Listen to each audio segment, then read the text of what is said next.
Onko tää nyt sovittu? Eikö niin, että saatat tarjouksen vastaan? Joo, mä oon huomannutkin, että sä kyllä pystyt ihan mihin tahansa. Mä halusin kyllä kauheasti.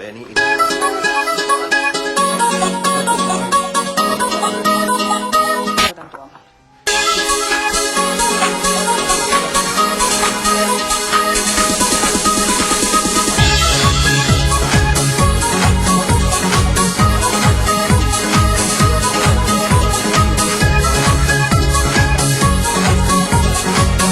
Pitää vaan saada toi fyysinen puoli ja asennekondi. Efectos especiales, yeah, yeah, yeah, sí señor. Sitkeästi vaan.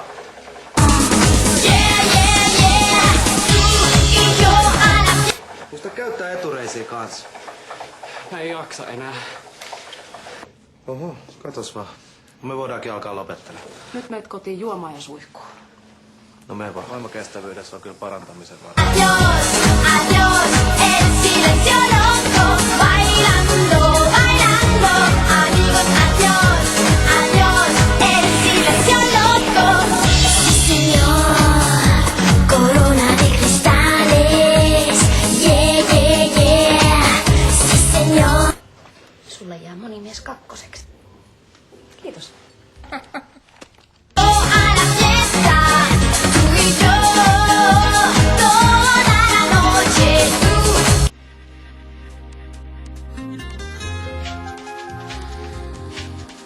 Sä et nyt halua ymmärtää. Ei kun mä nimenomaan ymmärrän, että kunnon reenillä Niko voi yltää mihin tahansa.